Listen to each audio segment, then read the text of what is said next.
Hey guys, welcome to my new blog. Minnu Garhwali blog में आप सभी लोगों का स्वागत है। कैसे हो आप लोग? आई होप सब ठीक होंगे। तो मैं भी ठीक हूँ, मस्त हूँ, स्वस्थ हूँ। तो आज है भैया दूज और यहाँ पे ना मेरी बेटी ने उपवास रखा हुआ है अपने भाइयों के लिए और ना व्रत खोल दिया है 2 बजे या 2-2:30 बजे 3 बजे का टाइम हो गया है, क्योंकि शुभ मुहूर्त इसी समय था। तो सुबह से मानसी ने कुछ भी नहीं खाया। जब व्रत था तो मतलब ऐसे ही थी, मानसी पानी तक नहीं पिया है अभी तक।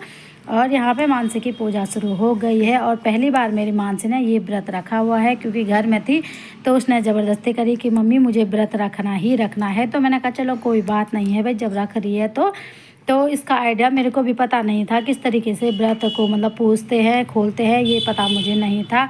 आप लोगों को पता होगा तो ज़रूर आप लोग कमेंट करें कि किस तरीके से हमने पूजा वगैरह करनी थी। लेकिन जितना मेरे को आता था, जितना मैंने मतलब लोगों पे देखा हुआ है, तो उस तरीके से मैंने मानसी को भी मानसी का व्रत भी खुलवाया है।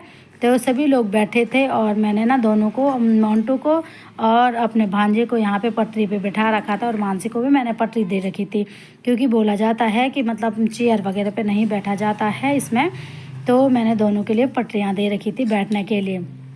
तो इस तरीके से पूजा वगैरह शुरू हो गई है और अभी मौली का धागा पहनाया जा रहा है, मतलब बांध रही है मानसी। और पता, एक तो हैंकी मिली और एक मिली ही नहीं। तो फिर मैंने मानसी का जो लहंगे का दुपट्टा था ना, तो अपने बेटे मंजुल के सर में मैंने वो लहंगे का दुपट्टा रख दिया कि मैंने कहा चलो कोई बात नहीं, कपड़ा ही तो रखना है। तो कुछ इस तरीके से हो रहा है और काफ़ी अच्छा लग रहा है। मैं भले मानसी जब भूखी थी ना तो मेरे को अजीब सा लग रहा था, मैंने मना कर लिया था उसको कि कोई बात नहीं मानसी, रहने दे, जब एक बार रखना है तो तब तेरे को हमेशा रखना होगा। लेकिन फिर भी मानसी ने कहा कि नहीं मम्मी, मेरे को व्रत रखना ही रखना है। तो कुछ इस तरीके से पूजा वगैरह की जा रही है और घर में तो भाई मतलब इतना अस्त व्यस्त का माहौल हो जाता है कि सुबह से शाम तक मतलब काम वगैरह करना पड़ता है, पता ही नहीं चलता, टाइम का भी पता नहीं चलता है। बट ये है कि घर में मतलब बहुत सारा काम भी होता है लेकिन माइंड फ्रेश रहता है। और मैंने बोला था सूखे नारियल को लेने के लिए, मतलब गोला लेना था, और ना बेटी गई मेरी दुकान पे और उन्होंने मेरी बेटी को कच्चा नारियल दे दिया। लेकिन बट यार अब मैं क्या ही कर सकती हूँ, क्योंकि वापस करना था तो वापस का भी समय नहीं था। तो मैंने बोला चलो कोई बात नहीं, कुछ नहीं होता है, छोटी बच्ची है, भगवान भी माफ़ कर देता है। तो कुछ इस तरीके से मानसी ने पूजा करी हुई है और 3 नारियल ला रखे थे। एक मेरा ननद का बेटा है और वो, उसको भी बोला था हमने आने को, लेकिन वो आया ही नहीं। तो कुछ इस तरीके से पूजा की जा रही है। बट जितना हमें आता था उतना हमने करा और उससे आगे मतलब हमने कभी व्रत वगैरह मैंने तो कभी रखा नहीं है, झूठ भी क्यों ही बोलना है।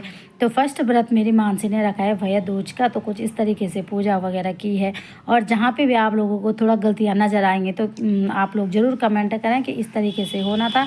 बस गलतियाँ मेरे को एक लगी है कि हमने ना ये मतलब कच्चे नारियल रखे हैं, उसमें गोले रखे जाते हैं, तो गोला नहीं रखा है, क्योंकि वहाँ मैंने उनको दुकान पर भेजा तो इसलिए गोला नहीं मिला है। तो वो ना यही वाले लेके आए। तो चलो कोई बात नहीं, जैसा भी हुआ होगा। तो कुछ इस तरीके से हमने व्रत को रखा हुआ है और घर में सभी लोग देख रहे थे कि माँ जी ने किस तरीके से खोल दिया है व्रत को, क्योंकि होता ही है ना कि जो पहली बार रखे तो पता चलता है कि मतलब क्या करना है, कैसा करके करना है।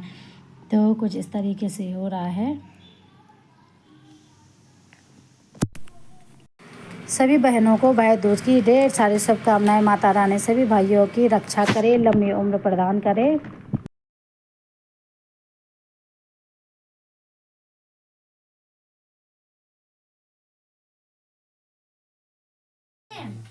हाँ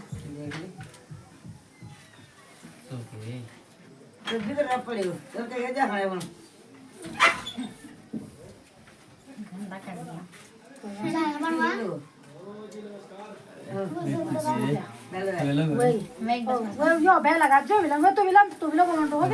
तो इस तरीके से उपवास समाप्त हुआ और यहाँ देख सकते हो आप रात का व्यू, कितना प्यारा व्यू है भाई हमारे यहाँ का।